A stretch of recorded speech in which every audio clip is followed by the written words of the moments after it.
Орой минь төргийн эрхэм үзэгчдээ бид та бүхэнд баасан гарагийн мэдээллийн хөтөлбөрийг хүргэхэд бэлэн боллоо. Мэдээллийн хөтөлбөрийн ивент гэгч Транскапитал банк бус санхүүгийн байгууллага. Эхний мэдээ танилцуулъя. Өнөөдөр дэлхийн зүрхний өдөр тохиож байна. За Монгол улсад зүрх судасны өвчлөлөж насваралтын тэргүүлэх шалтгааны нэг болж байгаа. За энэ өвчин нь халдварлалтгүй зөвхөн амьдралын зөв дадалтай холбоотой байдаг учраас эрүүл амьдрах энгийн зөв аргуудад суралцах хэрэгтэйг эмч нар зөвлөж байна. Монгол улсын хүн амын 3/1 зүрх судасны эмгэг өвчнөөр өвдөж насвардаг байна. 40-оос дээш насныхан ихэвчлэн энэ төрлийн өвчнөөр өвдөх эрсдэл. Зүрх судасны өвчин нийгэм орчны стресс, ядаргаа, хөдөлгөөний дутагдал, таргалалт, буруу хооллолт, хорд туршилт буюу тамхи татах зэргээс үүсч өвдөх өвчнгүйгээр дамжирдаг. Тиймээс чимээгүй тахал гэж нэрлэх нь ч бий. Зүрх судасны өвчнөөс урьдчилан сэргийлэхийн тулд амьдралын энгийн зөв аргуудыг дадал болгох, харьяа хороо дүүргийнхээ эмнэлэгт даралтаа байнга хянуулах, жилдээ нэг удаа үзлэг шинжилгээнд хамрагдаж байхыг эмч нар зөвлөж байна. Зүрх судасны өвчлөл бол ерөнхий бол гол 3 зүрхний дутагдал бол маш их байна. За даралт хэсэг өвчин бол маш их байна. Бас зүрхний шигдээсээ сүүлийн үед залууч хандлагатай байна. Жишээ нь 35 хүн зүрхний шигдээс өвдөөд стент тавилаад ирж байгаа тохиолдол сүүлийн үед хэд удаа ажиллагдаад байгаа. 10 жилийн өмнө бол ихэвчлэн 50-аас дээш насныхан бол зүрх судасны өвчлөх хандлагатай байсан. Одоо бол нас маш их залуучж байгаа. Халдварт бус өвчин гэдэг утгаараа бас амьдралын хэв маягтай шууд холбоотой. Жишээ нь давсны хэрэглээ маш их өндөр байна. За өдөр 5 грамм хэрэглэх ёстой байтал болоо нөгөө давс ихтэй хагас боловсон бүтээгдэхүүн маш их хэрэглэж байна. За хоёрд хөдөлгөөний дутагдал бас их нөлөөлж байна. Мөн жингийн илүүдэл тархалт маш их нөлөөлж байна. За өөх тос давсны хэрэглээ, сахарын хэрэглээ. Тэгэхээр ер нь бол өөрөөс шалтгаалсан амьдралын зөв хэв маягтай байна. Зөв хоолно, эрүүл хөдөлгөөнтэй байна. Жингээ хасна. За ийм л их шаардлагатай байна да. Дорнод аймаг сүүлийн жилүүдэд эртвийн үзлэг шинжилгээ гэрчинтэй зохион байгуулсны дүнд зүрх судасны өвчлөлийг 17.5% хүртэл бууруулж чадсан байна. Мэдээллийн хөтөлбөрийн ивент гэгч Транскапитал банк бус санхүүгийн байгууллага. Мэдээллийн хөтөлбөрийн ивент тэтгэгчээр Транскапитал банк бус санхүүгийн байгууллага ажиллаж байна. За харин одоо үзэгч та бүхэн товч мэдээ болонд анхаарлаа тулна.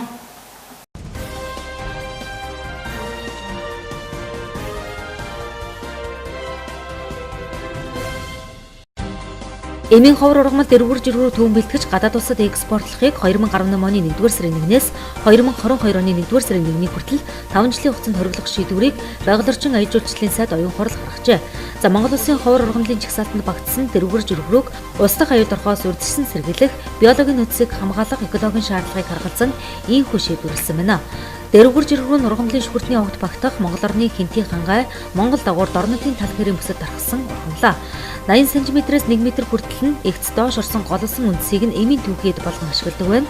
За ингэж ашиглах явцдаа тухайн газар нутагт хөрсний хуур ашиглалт үүсгэж, хөрсний шинж чанар сөрөг нөлөө үзүүлж, улмаар газрын дороотол цөлжилт нэмэгдэхэд тодорхой хэмжээгээр нөлөөлөх магадлалтай юм а.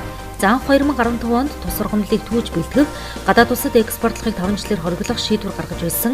За гэвч хориглох шийдвэр гаргахаас өмнө аж ахуйн нэгж байгууллагын зүгээс дэрвэр жиргүүр ургамлыг ихээр түүж нөөцлсөн учраас эдийн засгийн эргэлтэнд оруулах асуудлыг шийдвэрлэж өгөх хүсэлтийг салбарын аманд ирүүлэх болсон юм а. За улмаар 2 жилийн хугацаатай түүж бэлтгэх асуудлыг шийдвэрлээд ийхүү буцаан 5 жилийн хугацаатай төрөх хориглож байна. Улсын хурлын гишүүн Бат Төмрийн цаанаачтан боловсруулсан тамхины хяналтын тухай хуульд нэмэлт өөрчлөлт оруулах тухай хуулийн төслийг засгийн газрын өчигдрийн хуралдаанаар хэлэлцээд зарим саналыг төсөл санаачлагчдад уламжлахаар тогтжээ. Хуулийн төсөл тамхины хяналтын суурь конвенцэд нийцүүлэн хуулийн зарим нэр томьёог тодорхойлох, тамхины сав баглаа буудлын эрүүл мэндийн анхааруулгын хэмжээг өөрчлөх, хэвлэл мэдээллийн байгууллагын нийгмийн хариуцлагыг сайжруулах, тамхины ургамал тариалахыг хориглох, тамхины онцгой албан татврын хэмжээг өсгөх, байгууллагын дотоод орчныг тамхигүй орчин болгох, хууль бус худалдааг хориглох, гайлын зарим хяналтын бүсээр тамхи импортлох, экспортлохыг хориглох зэрэг асуудлыг тусгажээ. Улсын хурлаас ахмад цэцний тухай хуулийг энэ оны 1-р сард баталсан. За хуульд ахмадын тэтгэврийн хэмжээг хүн амын амжиргааны доод түвшин хөдөлмөрийн хөсний доод хэмжээ болон инфляцийн өөрчлөлтийг харгалзан нэмэгдүүлнэ гэж заасан. За тиймээс дээрх заалтыг үндэслэн ахмадын тэтгэврийг нэмэгдүүлэх шийдвэрийг засгийн газар гаргасан байна. Ерөнхийлөгчийн сонгуулийн өмнөхөн гарсан энэ шийдвэр эх оны 1-р сарын 1-ээс хэрэгжих юм а. Ингэхдээ өндөр тэтгэвртэй иргэдийнхийг бага За баг тэтгэвэр авдаг бол ахиухан нэмнэ. Тэтгэврийг дунджаар 10 хүртэлх хувиар нэмэх бодлого барьж байна. Улсын хэмжээнд 280 мянга орчим ахмад насны тэтгэвэр авч байгаамаа. Хөдөлмөр нийгмийн хамгааллын яамнаас тэтгэврийн нэмэгдэлд 162.5 тэрбум төгрөг зарцуулах саналаа сангийн яамд хүргүүлжээ. Хилийн бомбд тэтгэврийн дэглэмийн тухай Монгол улс бүгд найрамдах татвар улсын засгийн газрын 2004 оны хэлэлцээр заасны дагуу Хятад улсын үндэсний баяр болон намрын баярын өдрөө тохиож байгаатай холбогдуулан 2017 оны 10 дугаар сарын 2, 3, 4-ний өдрүүдэд Монгол Хятадын хилийн автозамын бомбтууд ажиллахгүй. Дорн тамирын тухайд хавираа гаргашаад Өвдөг Баянгошуу Сүмбэр Аршаатын хилийн бомбтууд дээрх хугацаанд 3 хоног амрах юм а.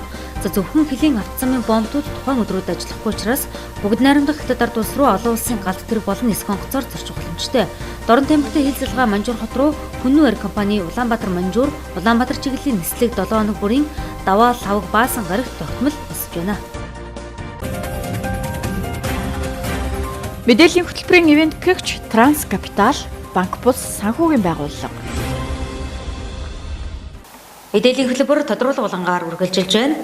За энэ удаа боловсролын салбарын цаг үеийн асуудлаар хийсэн ярилцлагыг үзүүлье.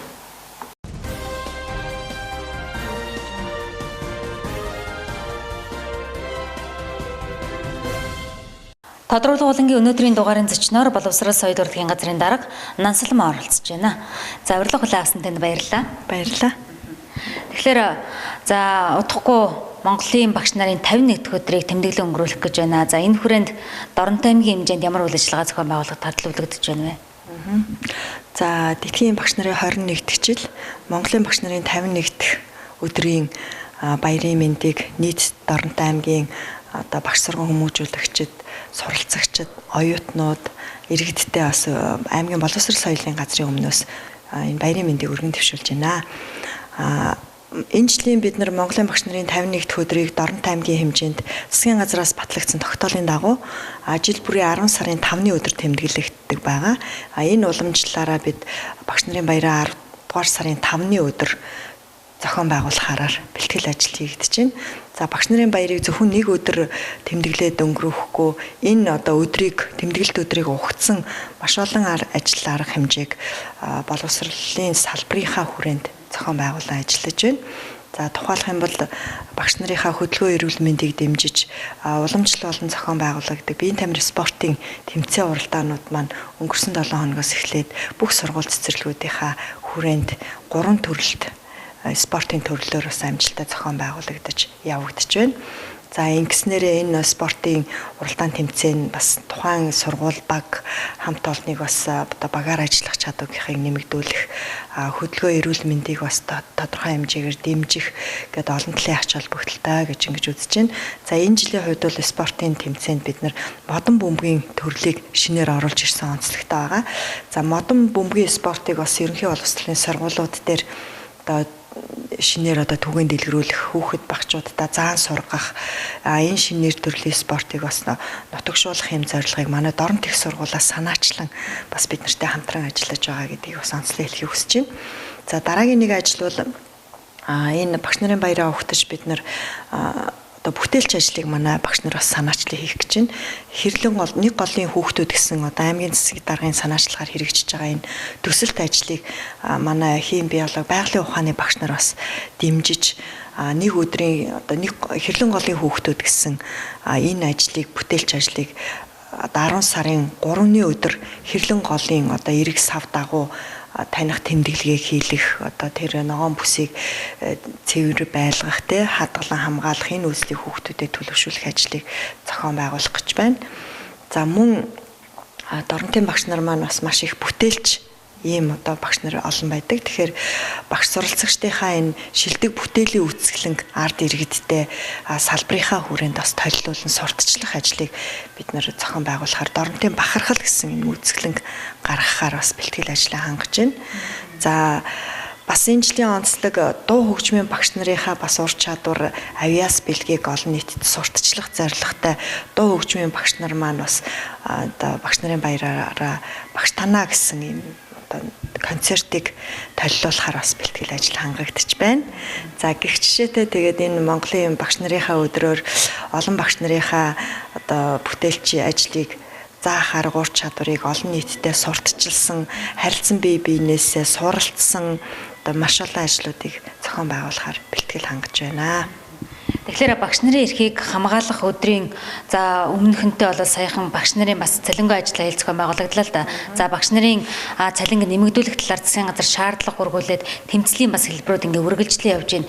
Энэ тал дээр бас боловсрол соёл урлагийн газар ямар байр суурьтай байна вэ? Ер нь бол багш нарын цалин хөлсийг нэмэгдүүлэх тал дээр бол бид нар зарчмын хувьд дэмжиж байгаа.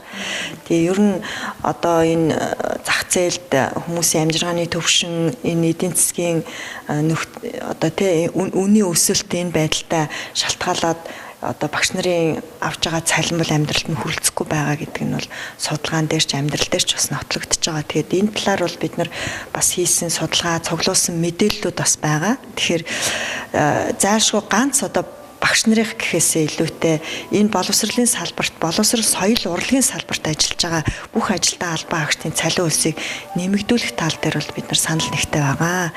Энийг бол дэмжиж байгаа. Гэхдээ илэрхийлж байгаа одоо энэ одоо арга хэлбэрийн хувьд бол ажил хаялтын хэмжээнд бол бид нар бас төдийлөн сайн дэмжихгүй байгаа. Яг үннийг хэлэхэд бол учир нь дэмжихгүй тэр ажил хаялтыг дэмжихгүй байгаа учир шалтгаан бол сургалтын байгууллагын үйл ажиллагаа тасралтгүй явагдах учиртай гэдэг талаар.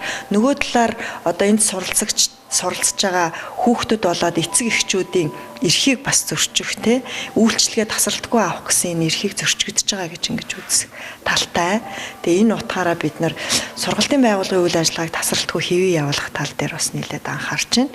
За харин багш нар маань сургалтын үйл ажиллагаагаа тасалдуулахгүйгээр үзэл бодлоо засгийн газарттай шийдвэр гаргагчдад хүргэх цалин хөлсөө айл болохоор одоо боломжийн түвшинд нэмэгдүүлэх тал дээр бид нар бодлогын хувьд бол дэмжиж байгаа. За тэгэхээр дараагийн маань сэдв бол дорнодын боловсрал тайлан төдирлөгийг Улаанбаатар хотод зохион байгуулах гэж байгаа. За хизээ их зохион байгуулах энэ тайлан төдирлөгийн гол зорилго юу вэ? Дорнод аймгийн боловсролын салбар бол сүүлийн жилүүдэд бас нэлээд үнэмлэхүй амжилтыг улсын хэмжээнд бас гаргаад байгаа. Тэгээд энэ нь эсэлтийн ерөнхий шалгалтын дүнгээрээ сүүлийн 4 жил дараалан улсдаа тэргүүлсэн 1-2 дугаар байр эзэлсэн энэ амжилтуудын бас нотлоо харуулж байна. Тэгээд эсэлтийн ерөнхий шалгалтын дүнгээр улсдаа манлайлнаа бүх судлагтгуунаар ер нь дийлэнх судлагтгуунаар 1-2-3 дугаар байрыг эзэлсэн. Дундаж үзүүлэлтээрээ улсад бол бүр нийслэлийн сургуулиудаас ч одоо өндөр дүүргүүдээс өндөр юм үнэмлэхүй амжилтыг гаргасан байгаа энэ жил. Тэгэхээр энэ амжилт маань энд ажиллаж байгаа багш, суралцагчдын, эцэг эхийн мөн одоо орон нутгаас энэ боловсролын салбарт үзүүлж байгаа дэмжлэг хөрөнгө оруулалтуудын бас одоо энэ хамтын ажиллагаануудын үр дүн гэж ингэж хэлхийг хүсэж байна.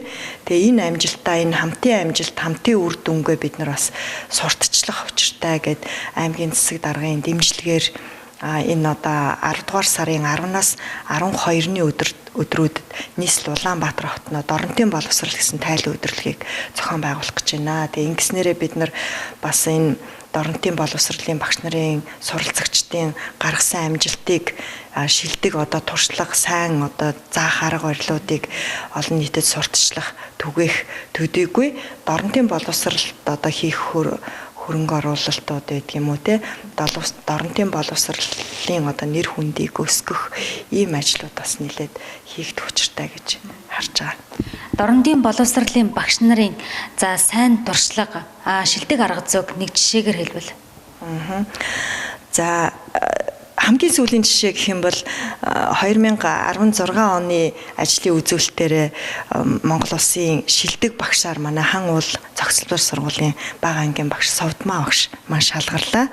Тэгээ энэ бол ерөөсөө улсын хэмжээнд Дорнод аймгийн бага боловсролын үзүүлэлтийн бас ямар төвшөнд байна вэ гэдгийг бас нотлоо харуулж байгаа нэг илэрхийлэл. За жилдээ зохион байгуулагддаг боловсрол соёл шинжилгээ хой спортын яам болоод багшийн мэргэжил дэвшлүүлэх институт гээд боловсролын салбарын одоо байгууллагуудын салбарын хүрээнд зохион байгуулагддаг шилдэг одоо ихтгэл шалгаруулах уралдаан, заах арга, ур чадварын уралдаануудад Дорнодын багш нар бас ингээд байнга дээд амжилттай тий эхний байруудыг эзлээд явдаг ийм амжилтууд байна. За тэгээ түрүүнд миний хэлсэн 12 жил сурсан одоо мэдлэг чадвар боловсролын төвшингээрээ эсэлтийн ерөнхий шалгалтаараа манай суралцагчид дүнгээ тавиулдаг. Тэгээ энэ дүнгээ үзүүлэлтээр өнгөрсөн хичээлийн жилд улсдаа манлайллаа. Тэгээ энэ бүхэн маань одоо яалтчгүй Дорнодын боловсрол улсдаа нэг номерт байна гэдгийг илэрхийлж байна. Тэгээ энийг л одоо бид нар энэ аймагтаа яриад өнгөрөх биш. Бид ийм амжилт гаргасан байна гэд хоорондоо ярих бол нэг хэрэгтэй. Улс үндэстний хэмжээнд түгээх, сурталчлах, сайн энэ туршлагаа одоо улсын хэмжээнд түгээх энэ хамгийн чухал байна гэдэг энэ үзүүлэлтээр бид нар энэ засаг даргын дэмжлэгтэйгээр тайлан өдрөлгийг зохион байгуулах гэж байна. За танд маш их баярлалаа. Бидний ярилцах цаг энд хүрээд өндөрлөж байна. За баярлалаа. Танай хамт олонд сайн амжилт хүсье. За баярлалаа.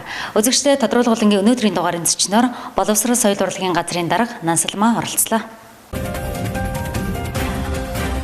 Мэдээллийн хөтөлбөрийн ивент гэгч Транскапитал, Банк бус санхүүгийн байгууллага. Хамтаага үзэгчдэд баярлалаа. Харин одоо сумдын мэдээ болон хүргэе. Монгол Улсын ерөнхий сайдын багцаас хэрэгжиж байгаа 125 сая төгрөгийн өртөг бүхий улсын эсвийн хөрөнгө оруулалттай ерөнхий боловсролын сургуулийн дээвэр засварын ажил хийгдэж байна. Тус сургуулийн дээвэр засварын ажлын гүйцэтгэгчээр Дорнод аймгийн барилга ухсралтын Тоодем компани 2017 оны 8 дугаар сарын 14-ний өдрөөс эхлэн гүйцэтгэж байна. Захирамжаар дээврийн засварын ажилд хяналт тавих комисс байгуулагджээ. За хяналтын комиссийн дүгнэлтээр 2017 оны 9-р сарын 27-ны өдрийн байдлаар барилгын талбай дээр засварын нийт ажлын гүйцэтгэл 90%-тэй, спорт залны дээвэр засвар 100% гүйцэтгэлтэй, дундын корпусын ажил 100% гүйцэтгэлтэй, чулуун корпусын ажил 70%-тэй, за багангийн корпусын хүчилтийн ажил нэгдсэн хар цаас наагдаагүй байгаа тухай мэдээллээ. Дорнод аймгийн засаг даргын захирамжийн дагуу 3 цагаал суманд 2017 оны 9-р сарын 25-наас 26-ны өдрүүдэд бүсийн онцлогоо амжилтны төвөөс хөдөлгөөн тэмдэг ажиллаа. Хөдөлгөөн тэмдэглэгийн үйлчлэгээр нарийн мэрэгжлийн дотор шүд, эмэгтэйчүүд, хүүхэд, эхо, мэдрэл гэсэн 6 төрлийн эмч 300 гаруй хүний үзлэгт хамруулж эмчилгээ хийж зөвлөгөөгч ажиллаа. Мэдээллийн хөтөлбөрийн ивент гэгч Транскапитал, Банк бус санхүүгийн байгууллага. Мэдээллийн хөтөлбөртэй хамтран ажиллаж байгаа сумдуудаа баярлалаа. За харин одоо дараагийн хэсэгт Дорнод аймгийн ханшийн мэдээг хүлээн авч үзсэн үү?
Мэдээллийн хөтөлбөрийн ивент гэгч Транскапитал, Банк бус санхүүгийн байгууллага. Үзэгчдээ бид та бүхэнд баасан гарагийн мэдээллийн хөтөлбөрөөр танилцууллаа. Хамтайсан үзэгч та бүхэнд баярлалаа. Амралтын өдөр айлтгахтай сайхан өнгөрүүлээрэй. Баяртай үзэгчдээ.